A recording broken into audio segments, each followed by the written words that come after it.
Jack Carson, well bowled today. You must be delighted to have sort of carried on the start of this season where you finished last season. Yeah, it's always nice to start season with a few wickets and get a couple in the wickets column before you've played many games. So yeah, it's nice to contribute and obviously only got a few maybe at the end, but I felt like I'd maybe deserved it by plugging away and keeping things tight and kept coming, and you get your rewards. You keep doing that. Just tell us what you've been up to over the winter. How difficult is it to sort of keep that rhythm going from the end of September now through to the beginning of April? What have you been up to? Yeah, I think that's one of the big things for going away when I went to Australia to play great cricket. One of the big things is to keep the rhythm of playing, and I was out there by the 20th of October, so quite early from after the season, which meant I was able to almost feel like I hadn't had much of a winter. Where sometimes you're a bit rusty, but it's kind of helped me keeping the rhythm of playing and not have maybe the same nerves or anxiety that you maybe get your first time I was bowling as a spinner in April. So yeah, it was really good. West Orange Cricket Club looked after me really well in Adelaide and loved it. And is someone sort of keeping an eye on you there, Jack? I mean, in terms of your bowling, or how does that work? Are you pretty much looking after yourself? Yeah, James was out. Luckily he was with Sydney Thunder, James Kirtley, so he was able to hop across, a little check-in and stuff, and obviously phones always WhatsApp away, so Tom Clark was there as well, Sean Hunt, so kind of able to check in with each other as well and make sure we're all training well and things are going as we want. How much cricket do you get? Is there a bit of downtime as well, Jack?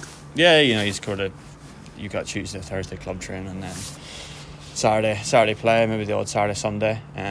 So there's that, and then we did most of the training was done sort of as a little group of Sussex players, and Colsey was out for a month as well. So that was really good, and good facilities at the club, so it was really good. So nice to come back in April and raring go. You say you bowled well today. What sort of difference did you notice bowling in the first division? Was there any nerves about that, Jack? Because you've never done it before. Yeah, I think maybe the lucky thing for sort of me and Hainsey, and we kind of played that Bob Willis Trophy kind of year where we had Warwickshire, Lancs, Surrey at the Oval. So we had a little bit of exposure to it, but obviously it wasn't quite Div 1 and Div 2.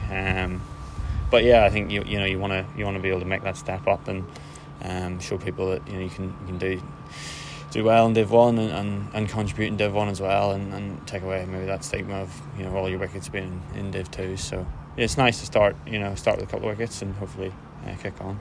Tell us about the wicket here, Jack. Yeah, I mean it's quite flat in terms of in the good parts of the wicket, and then obviously there's starting to be a bit of rough where we're seeing some sort of sharp spin and bounce. So it's still a really good wicket on the good parts of the wicket, on land on the stumps and on the danger zones, but obviously there's that rough starting to crumble and will cause a few problems for the batters. Do you think there's still a chance for a result here tomorrow? Yeah, it's County Championship cricket, you can't really rely on that, can you, Harms? I'm sure you've seen enough games to know that. So yeah, definitely we'll come tomorrow, everyone will have their own ideas of how we should go about it, and we'll see what it looks like tomorrow.